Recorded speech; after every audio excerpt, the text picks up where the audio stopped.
கர்த்தருடைய பரிசுத்த நாமத்துக்கு ஸ்தோத்திரம். கர்த்தராகிய இயேசு கிறிஸ்துவின் நாமத்தினாலே உங்கள் ஒவ்வொருவருக்கும் என்னுடைய அன்பின் வாழ்த்துக்கள். கர்த்தர் நல்லவர், அப்படி கிருபை என்றும் உள்ளது. இன்னைக்கும் நாம் தியானிக்க போற வேத வசனம் எபேசியர் 5ஆம் அதிகாரம் 17ஆம் வசனம். ஆகையால் நீங்கள் மதியற்றவர்களாய் இராமல் கர்த்தருடைய சித்தம் என்னதென்று உணர்ந்து கொள்ளுங்கள். ஹல்லேலூயா. நாம் மதியற்றவர்களாய் இராமல் ஆண்டவருடைய சித்தம் என்னதென்பதை உணர்ந்து நடந்து கொள்ளணும் அப்படின்னு சொல்லி அப்போஸ்தலனாகிய பவுல் சொன்னதை தான் இன்னைக்கு நாம தியானிக்க போறோம்.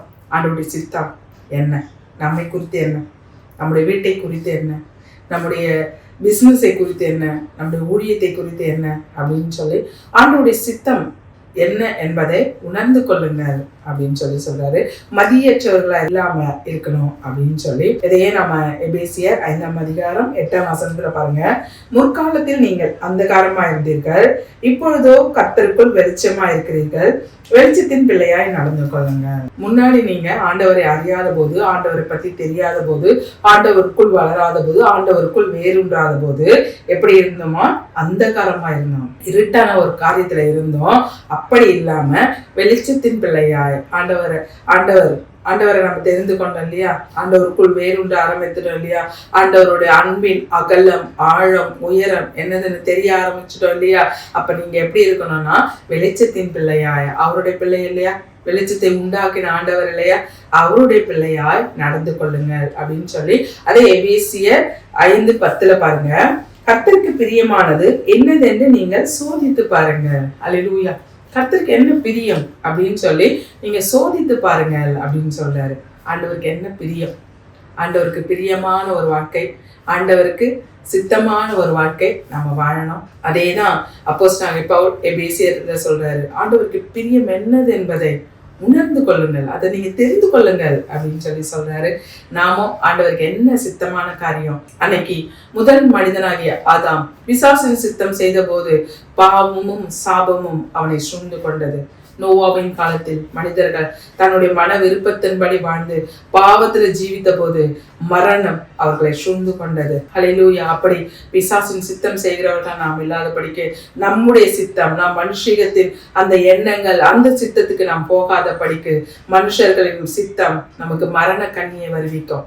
நாம ஏதாவது ஒண்ணு யோசிச்சு இது எனக்கு நல்லது, இது எனக்கு நல்லது அப்படின்னு சொல்லி நமக்கு நன்மையான காரியங்கள் நாம செய்தோம் அப்படின்னு சொன்னா அது மரண கண்ணிக்கு கொண்டு போகும். பிசாசின் சித்தம் செய்த ஆதாம் ஏவாள் பாவமும் சாபமும் சூழ்ந்து கொண்டது. ஹல்லேலூயா. நாம் அப்படி இல்லாதபடிக்கு கர்த்தருக்கு பிரியம் என்னது என்பதை உணர்ந்து அதன்படி நடக்கணும் அப்படின்னு சொல்லி பவுல் நமக்கு ஒரு அட்வைஸாய் அன்னைக்கு எபேசிய பட்டணத்துல எபேசியருக்கு எழுதின நிருபத்துல சொல்றாரு. இன்னைக்கும் நமக்கு இந்த வார்த்தையின் மூலமாக அந்த பவுல் சொல்ற வார்த்தை, கர்த்தருடைய சித்தம் என்ன என்பதை உணர்ந்து கொள்ளுங்கள். அவருக்கு விருப்பமானது என்ன, அவருக்கு விருப்பம் இல்லாத காரியத்தை நம்ம எப்பவும் செய்யக்கூடாது. அவருக்கு விருப்பமான காரியம், அவருக்கு சித்தமான காரியம் நாம் செய்கிறவர்களா இருக்கணும். ஹல்லேலூயா. இதே அப்போஸ்தலர் நடபடிகள் 13ஆம் அதிகாரம் 22ஆம் வசனத்துல நம்ம வாசிப்போம்.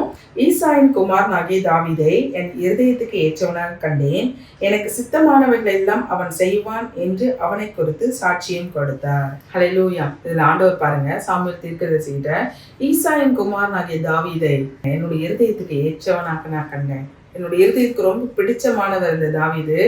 ஏன் அவருக்கு பிடிக்குமா, எனக்கு சித்தமானவர்கள் எல்லாம் அந்த தாவீது செய்வான். ஹல்லேலூயா. ஆண்டவர் தாவீதை குறித்து சாட்சி கொடுக்கிறாரு.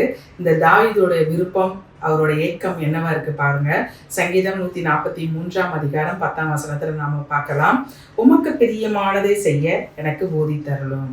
ஆண்டவரே, உமக்கு பிரியமானது என்ன, அதை செய்ய எனக்கு போதித்தருளுங்க. ஆண்டவர் சொல்றாரு தாவீதை குறித்து, எனக்கு சித்தமானவர்கள் எல்லாம், எனக்கு விருப்பமானவர்கள் எல்லாம், எனக்கு பிரியமானவர்கள் எல்லாம் இந்த தாவீது செய்வான் அப்படின்னு சொல்லிட்டு இந்த தாவீதோட ஏக்கம் பாத்தீங்கன்னா, உமக்கு பிரியமானது எல்லாம் எனக்கு போதித்தருளுங்க, எனக்கு கற்றுக் கொடுங்களேன், உங்களுக்கு பிரியமானது என்ன அப்படின்னு சொல்லி எனக்கு நீங்க டீச் பண்ணுங்க, நான் அதை அப்படியே நடைமுறைப்படுத்துவேன், அதை நான் அப்படியே கடைபிடிப்பேன் அப்படின்னு சொல்லி இந்த தாவீதோட ஏக்கமா இருக்கு. ஆண்டவருடைய ஏக்கத்துக்கு என்ன செய்யணுமோ அதை அப்படியே இந்த தாவீது செய்யறாங்க. ஹல்லேலூயா. அதே தான் இந்த பவுல் நமக்கும் சொல்றாரு.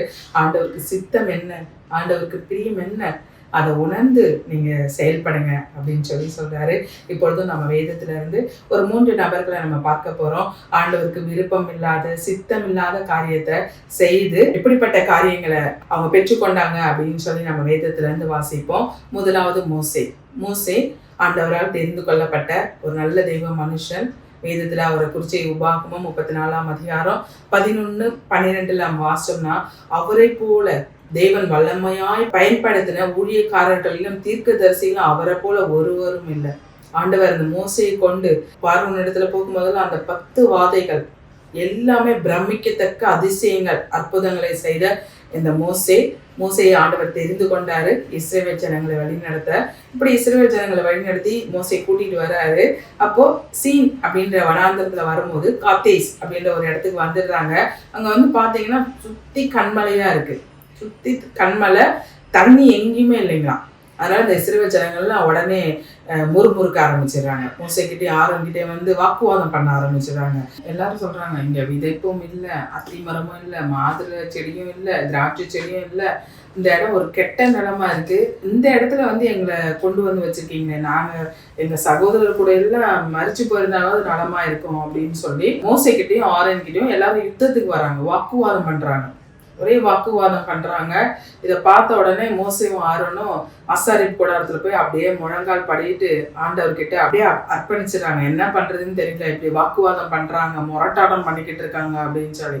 அப்போ ஆண்டவர் மோசை கிட்ட இந்த காரியம் செய்யுங்க அப்படின்னு சொல்லி சொல்றாரு. என்னாகமம் 20ஆம் அதிகாரம் 7ஆம் வசனம். கர்த்தர் மோசையை நோக்கி, நீ கோலை எடுத்துக்கொண்டு நீயும் உன் சகோதரனாகிய ஆரோனும் சபையாரை கூடி வர செய்து அவர்கள் கண்களுக்கு முன்பாக கண்மலையை பார்த்து பேசுங்கள். அப்பொழுது அது தன்னிடத்தில் உள்ள தண்ணீரை கொடுக்கும்.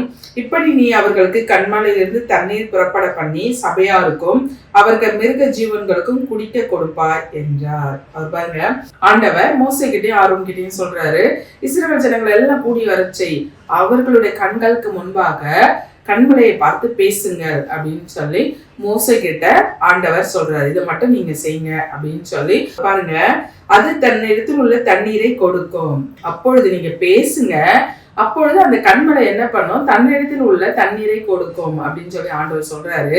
ஆனா இந்த மோசை பாத்தீங்கன்னா கண்மலைக்கு முன்னாடி இஸ்ரவேல் ஜனங்கள் எல்லாரையும் வர செஞ்சிடுறாரு. 11ஆம் வசனத்துல, தன் கையை ஓங்கி கண்மலையை தன் கோலினால் 2 தரம் அடித்தான். உடனே தண்ணீர் ஏராளமாய் புறப்பட்டது, சபையார் குடித்தார்கள், அவர்கள் மிருகங்களும் குடித்தது. ஆண்டவர் மோசே இதை சொல்ற, நீங்க கண்மலை பார்த்து பேசுங்க. ஆனா அவர் பாருங்க, இந்த இஸ்ரவேல் ஜனங்க ஏன் இப்படி வாக்குவாதம் பண்றாங்க, ஆண்டவர் இவ்வளோ காரியங்கள் செய்தாரு, இதை செய்ய மாட்டாரா அப்படின்னு சொல்லிட்டு அவர் வேற பாருங்க, கலகக்காரரே கேளுங்கள், உங்களுக்கு இந்த கண்மலையிலிருந்து நாங்கள் தண்ணீர் புறப்பட பண்ணுவோமோ என்று சொல்லி ரொம்ப கோபமா அங்க இருக்க இஸ்ரவேல் ஜனங்களை பார்த்து, கலகக்காரன் கேளுங்க, இந்த கண்மலையிலிருந்து நாங்கள் தண்ணீர் வர செய்ய முடியுமா அப்படின்னு சொல்லிட்டு ஓங்கி 2 முறை இந்த மோசையை அடிக்கிறாங்க. இதை பார்த்தோன்னு ஆண்டவர் பாருங்க, என்ன விசுவாசிக்காம நான் பேச சொன்ன அதை செய்யாம அடித்ததுனால் அந்த கானானுக்குள்ள நீ பிரவேசிக்கிறது இல்லை. அல்லேலூயா. எவ்வளவு நாட்கள் அந்த இஸ்ரவேல் ஜனங்களை வழி நடத்தி கூட்டிட்டு வர்றாரு. இந்த கோவப்பட்டதுனால அந்த கடைசியா அந்த கானானுக்குள்ள பிரவேசிக்காமலே மோசே மரித்து போறார். எத்தனை பயங்கரமும் பராக்கிரமமான செயல்களை செய்த மோசே ஆண்டவர் சொன்னதையெல்லாம் செய்தாரு. ஆனா இந்த ஒரு காரியத்துல இஸ்ரவேல் ஜனங்கள் பண்ண அந்த வாக்குவாதத்திலையும் முரட்டாதத்திலையும் கோபம் வந்து, கலகக்காரர்களே ஏன் இப்படி பண்ணிக்கிட்டு இருக்கீங்க அப்படின்னு சொல்லி அந்த கண்மலையை பேச சொன்ன கண்மலையை ஓங்கி அடித்ததுனால தன்னுடைய ஆசீர்வாதத்தை இழந்து போனாரு. கானானுக்குள்ள பிரவேசிக்கிற அந்த ஆசீர்வாதத்தை இழந்து போனார். நம்ம ஆண்டவர் என்ன சொல்றாரு, ஆண்டவருக்கு பிரியமானது என்ன, சித்தமானது என்ன, அதை நாம் செய்யும் போது நாமும் பரம காணானுக்குள்ள ஆண்டவருடைய அந்த பரம காணானுக்குள்ள ஆசீர்வாதத்துக்குள்ள நம்மை கொண்டு போற ஆண்டவர் நம்மோடு கூட இருக்காரு. அவருக்கு சித்தமானவர்கள் எல்லாம் நம்ம செய்கிறவர்களா இருக்கணும். அப்பதான் ஆண்டோடைய இருதயத்துக்கு ஏற்றமானவர்களா நாம இருப்போம். அவருக்கு சித்தமானவர்களை செய்யாத இருந்தோம்னா அவருடைய இருதயத்துக்கு ஏற்றமானவங்களா இருக்க மாட்டோம். ஆண்டவர் நம்மை குறித்தோம் சாட்சி கொடுக்க மாட்டார். இந்த மோசே பாருங்க, ஒரு பெருத்த ஆசீர்வாதத்தை, கானானுக்குள்ள பாலும் தேனும் நலம் விசாலம் உள்ள அந்த இடமான கானானுக்குள்ள இவர்களை கொண்டு போவ அப்படின்னு சொன்ன ஆண்டவர் அந்த ஆசீர்வாதத்தை இந்த மோசே இழந்து போறதை நம்ம பார்க்கலாம். இரண்டாவது ஒருத்தரை குறித்து நம்ம பார்க்கலாம். உசியா அப்படின்ற ஒரு ராஜா. அவரும் பாருங்க 16வது வயதிலே ராஜாவாகிறாரு. தன் தந்தையான அமர்சியா எப்படி எல்லாம் ஆட்சி பண்ணாரோ அப்படி ஆட்சி செய்யறாரு. அதுவும் கர்த்தருடைய பார்வைக்கு செம்மையானதை செய்யறாருங்க. 16வது வயசுலயே இந்த உசியாவை ஜனங்கள்லாம் கூட்டிட்டு வந்து நீங்க தான் எங்களுக்கு ராஜா அப்படின்னு சொல்லி ஜனங்களாலும் ஆண்டவராலும் ராஜாவா ஆக்கப்பட்டவர் இந்த உசியா. அவர் பாருங்க ஆண்டவருக்கு செம்மையானது எல்லாம் செஞ்சுக்கிட்டு இருக்காரு. ஆண்டவரும் அவருக்கு எல்லா காரியங்களும் வாய்க்க பண்றாருங்க. இந்த உசியா ராஜாவை குறித்து நம்ம 2ஆம் நாளாகமம் 20ஆம் அதிகாரத்துல நம்ம வாசிக்கலாம். இந்த உசியா ராஜா கர்த்தருடைய பார்வைக்கு செம்மையானது செய்தார் அப்படின்னு சொல்லி 20ஆம் அதிகாரம் 4ஆம் வசனத்துல பார்க்கலாம். அதனால ஆண்டவர் அவருக்கு எப்பவும் துணையா இருந்து அவர் பாருங்க காத்தின் அலங்கத்தையும் எப்ரேயின் அலங்கத்தையும் அஸ்தேத்தின் அலங்கத்தையும் இடித்து போட்டு அஸ்தோத் நாட்டில் உள்ள பெலிஸ்தருக்குள்ளும் பட்டணங்களை கட்டினார். அலங்கங்கள் எல்லாம் இடித்து போட்டு பட்டணங்களை எல்லாம் கட்டுறாரு. பெலிஸ்தர் யுத்தம் வராங்களா, அவர் ஜெயித்த அந்த பெலிஸ்திய பட்டணங்களையும் அவர் எடுத்துக்கொள்றாரு. இப்படி எல்லா வச்சிலையும் ஜெயம் ஜெயம் ஜெயம் அப்படின்னு சொல்லி அவர் பலத்து வரும்போது அவருடைய மனம் மேட்டிமை அடிச்சுங்க. சின்ன பையனா ராஜாவா வராரு. ஆனா ஆண்டவர் அவருக்கு பக்கபலமாய் துணையா இருந்ததுனால அநேக தேசங்களை சுதந்திரித்து நம்ம வேதத்துல பார்த்தோம்னா 2 நாளாகமம் 26ஆம் அதிகாரம் 16ஆம் வசனத்துல அவன் பலப்பட்ட போது தனக்கு கேடு உண்டாக மட்டும் அவனோட மனம் மேட்டிமையாகி ஹல்லேலூயா. அவன் பலப்பட்ட போது ரொம்ப நல்ல பெரிய லெவல்ல ஒரு ராஜாவா வந்தது பிறகு அவனுடைய மனம் மேட்டிமையாகி அவர் காரியத்தை பண்றாரு பாருங்க. தன் தேவனாகிய கர்த்தருக்கு விரோதமாக மீறுதல் செய்து தன் தேவனாகிய கர்த்தருக்கு விரோதமாக. இதுக்கு முன்பாக ஆரம்பத்துல அவர் ராஜாவான போது ஆண்டவருடைய பார்வைக்கு செம்மையானது செய்த இந்த உசியா அதுக்கப்புறம் பாருங்க தன் தேவனாகிய கர்த்தருக்கு விரோதமாய் மீறுதல் செய்து என்ன பண்றாராம், தூப பீடத்தின் மேல் தூபம் காட்ட கர்த்தருடைய ஆலயத்துக்குள் பிரவேசித்தான். ஒரு ராஜா எனக்கு தான் எல்லா வல்லமை எனக்கு தான் பராக்கிரமம் இருக்கு அப்படின்னு சொல்லி தூப கலசத்தை எடுத்துக்கிட்டு தேவனுடைய ஆலயத்தில் தூபம் காட்டவும் போயிட்டாருங்க. ஆனா பாத்தீங்கன்னா ஆசாரியர்கள் எல்லாருமே சொல்றாங்க ஆசாரியனாக அசரியாவும் அவனோடு கூட கர்த்தரின் ஆசாரியரான பராக்கிரமசாலியாக 80 பேரும் அவன் பிறகே உட்பிரவேசித்து அவர் பின்னாடியே போறாங்க. உசியா ராஜா பின்னாடியே போயிட்டு அவங்க சொல்றாங்க ஆண்டவருக்கு நீங்க பண்ணக்கூடாது, ஆரோனின் குமாரர்கள் இருக்காங்க இல்லையா, ஆரோனுடைய குமாரர்கள் தான் இந்த ஆசாரிய வேலையெல்லாம் பண்ணணும் அப்படின்னு சொல்லி பின்னாடியே போயிட்டு ஆசாரியர்கள் சொல்றாங்க.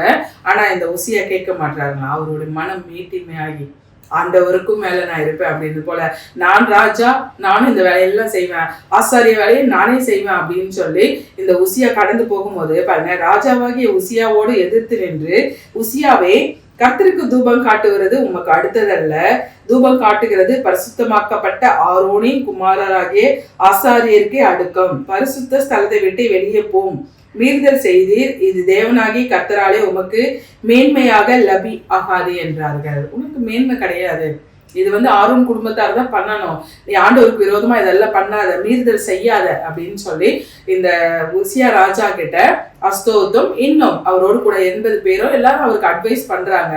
ஆனா அந்த உசியா கேட்கவே மாட்டாரு. ஹல்லேலூயா. ஆண்டவருக்கு பிரியமில்லாத காரியம், ஆண்டவருக்கு சித்தம் இல்லாத காரியம், ஆண்டவருடைய காரியத்தை மீறுவது. நம்ம ஏசாயால ஒரு வேத வசனம் பார்க்கலாம், நம்முடைய அக்கிரமங்களை நம்முடைய மீறுதல்களை ஆண்டவருக்கும் நமக்கும் இடையே ஒரு பிரிவினை.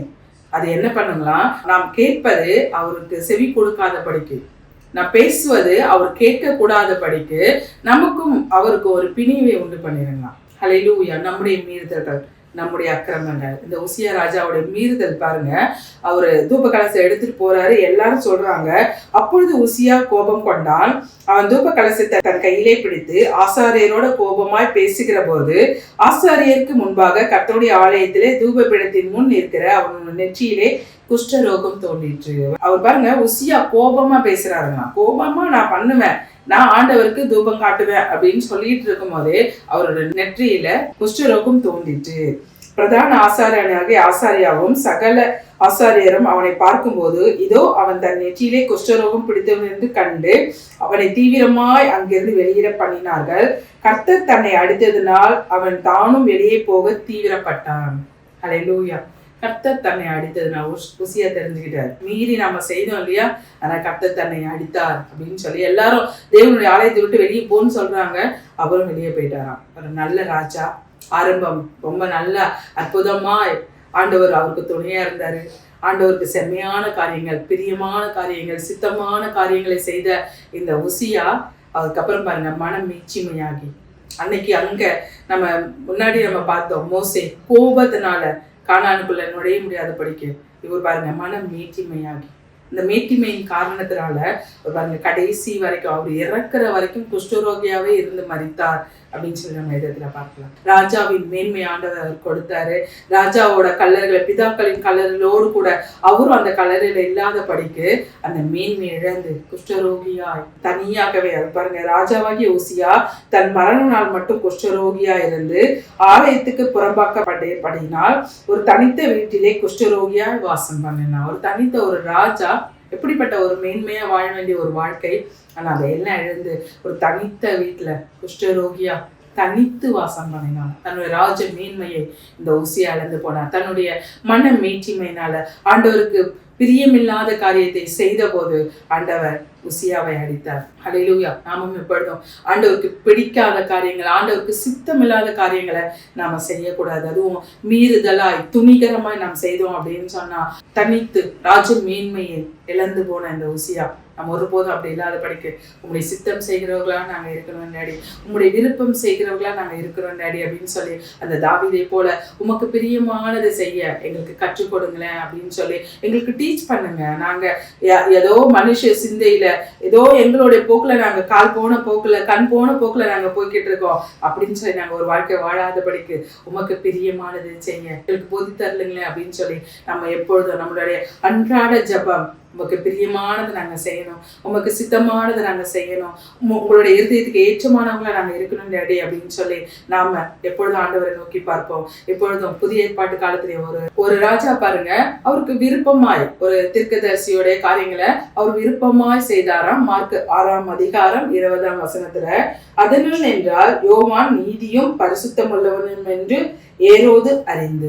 ஏரோது இப்பதான் இந்த ஏரோது ராஜாவை குறிச்சு நம்ம பார்க்க போறோம். இந்த ஏரோது பாருங்க, யோவான் நீதியும் பரிசுத்தம் உள்ளவனும் என்று அறிந்து அவனுக்கு பயந்து, யோவானுக்கு பயந்து, ஏரோது ராஜா யோவானுக்கு பயந்து அவனை பாதுகாத்து அவன் யோசனையின்படி அநேக காரியங்களை செய்து விருப்பத்தோட அவன் சொல்லை கேட்டு வந்தான். அல்லேலூயா. விருப்பத்தோட யோவானுக்கு பயந்து அவன் யோசனையின்படி அநேக காரியங்கள், யோவான் என்னென்ன காரியங்கள் சொன்னாரோ அந்த யோசனையின்படி அநேக காரியங்கள் செய்து விருப்பத்தோடு அவன் சொல் கேட்டு வந்தான். அந்த யோவானுடைய பேச்சை கேட்டு நடக்கிற நல்ல ஒரு மனுஷனா இந்த ஏரோது இருக்காரு. ஆனா பாத்தீங்கன்னா எப்பொழுதும் அடுத்தவங்களை சந்தோஷப்படுத்துறதே இந்த ஏரோதோட வேலையா இருக்கும். தேவனுடைய ஆலயத்தை, ஏரோதோட நாட்கள்ல தேவனுடைய ஆலயத்தை அவர் கற்றாரு. அது கூட பாருங்க யூதர்களுக்கு சந்தோஷமா இருந்தது. யூதர்களை பிரியப்படுத்துறதுக்காக தேவனுடைய ஆலயத்தை கட்டுகிற ஒரு ஏரோது ராஜாவா இவர் இருந்தாரு.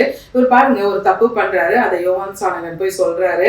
மார்க் 6ஆம் அதிகாரம் 17ஆம் வசனம், ஏரோது தன் சகோதரனாகிய பிலிப்பின் மனைவி ஏரோதியாளை தனக்கு மனைவியாக்கி கொண்டபோது யோவான் ஏரோதை நோக்கி, நீர் உம்முடைய சகோதரன் மனைவியை வைத்துக் கொள்வது நியாயமல்லவென்று சொன்னது நிமித்தம் ஏரோது சேவகரை அனுப்பி யோவானை பிடித்து கட்டி காவலில் வைத்தான். அல்லேலூயா.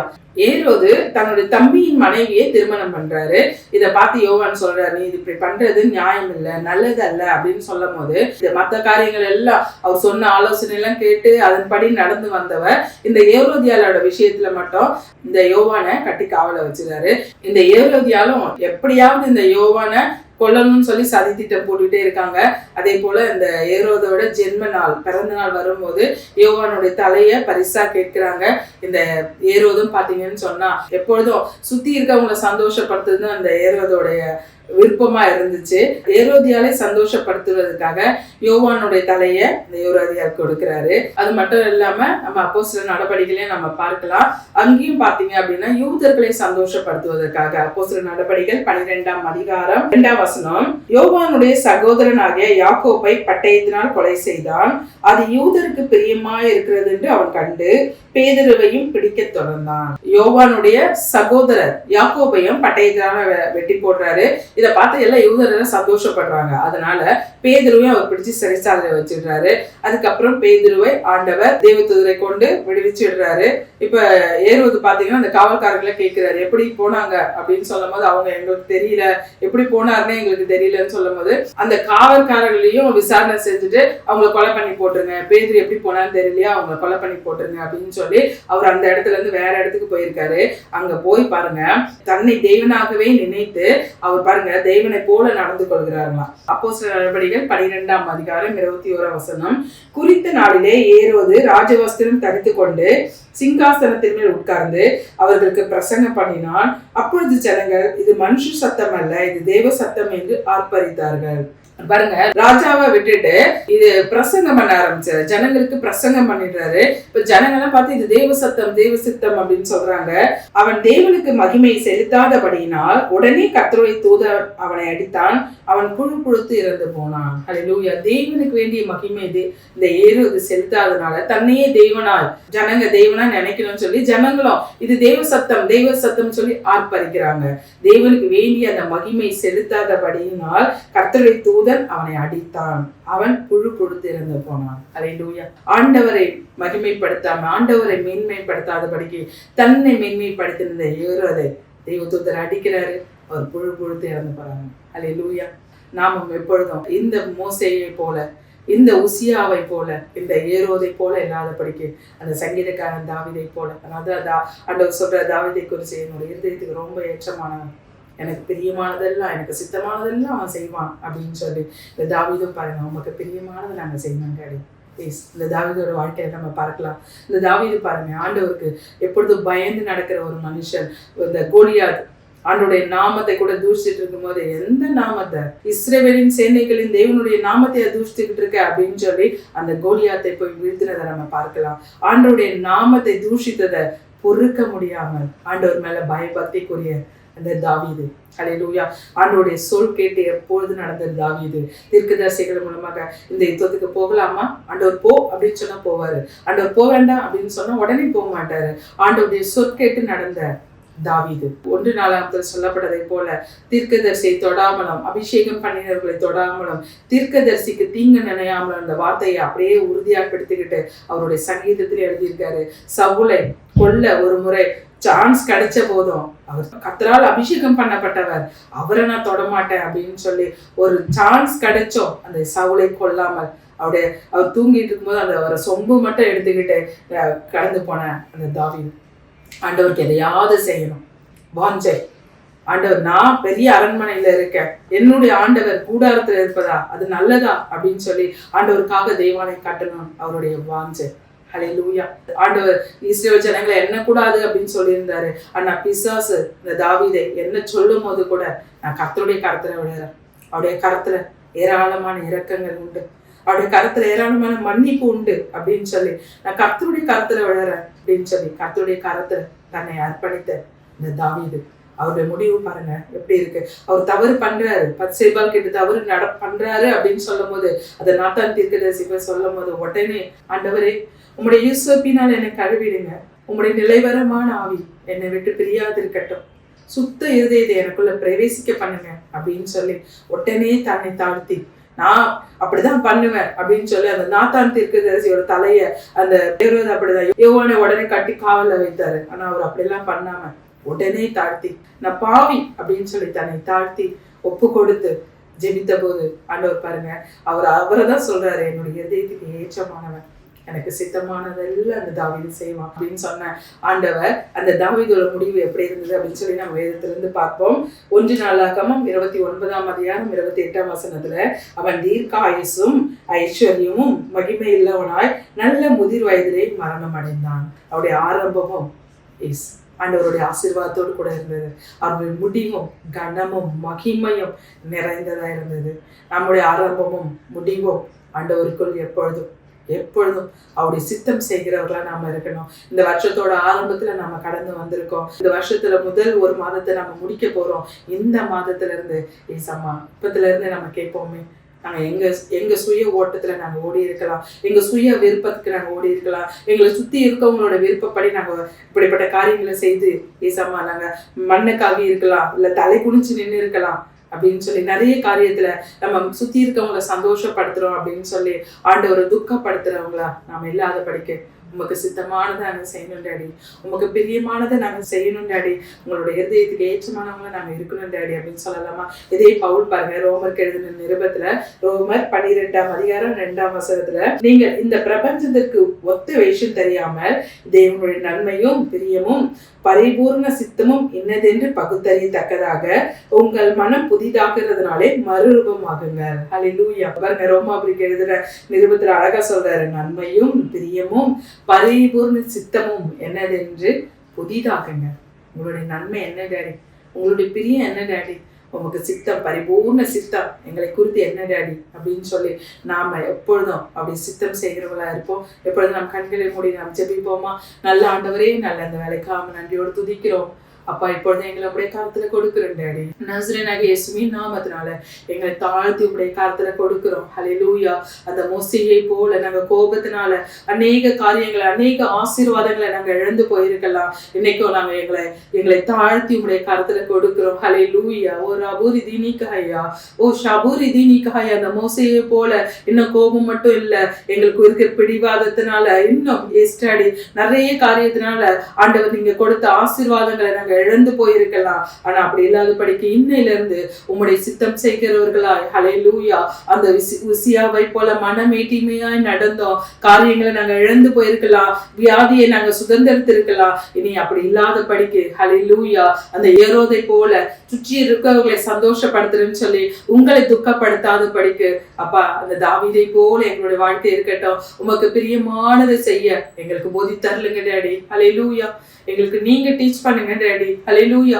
பரிசுத்த ஆவியானவர் அப்ப எங்க மேல கண்ணை வைத்து எங்களுக்கு ஆலோசனை சொல்லுகிற நல்ல ஆண்டவர், நீங்க எங்களை டீச் பண்ணுங்க.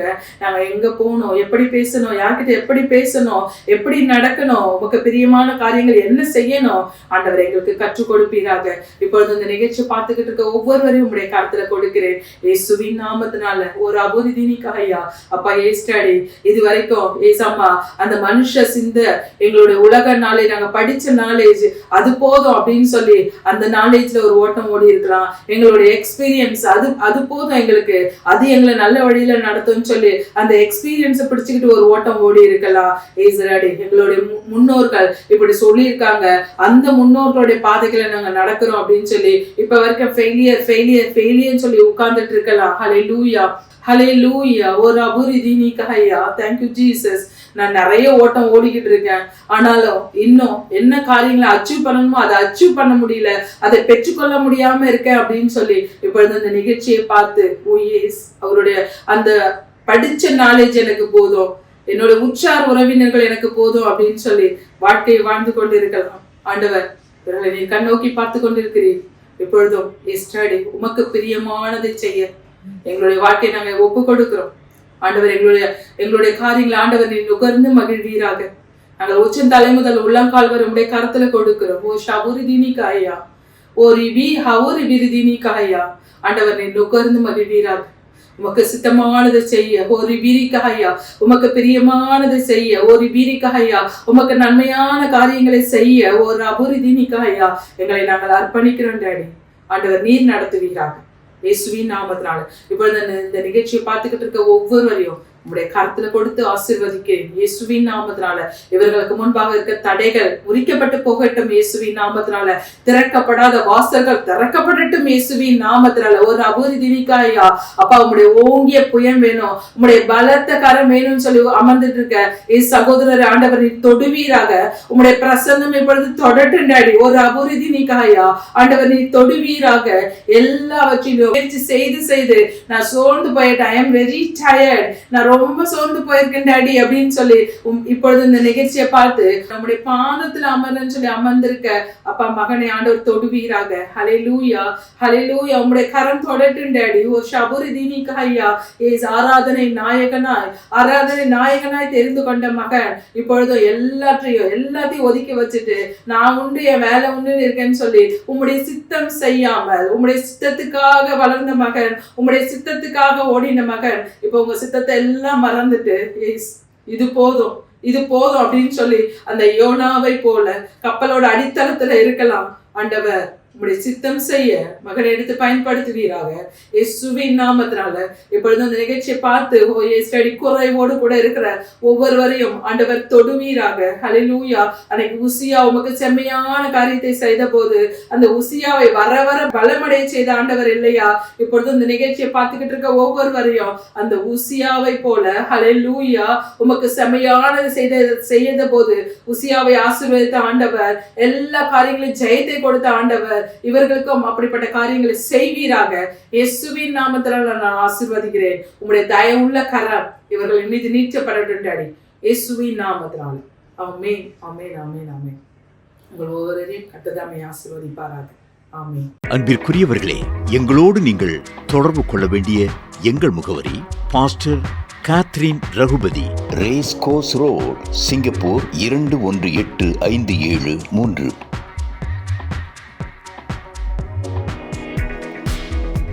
For prayer request in Singapore number 6589872057. For India number 074180718556.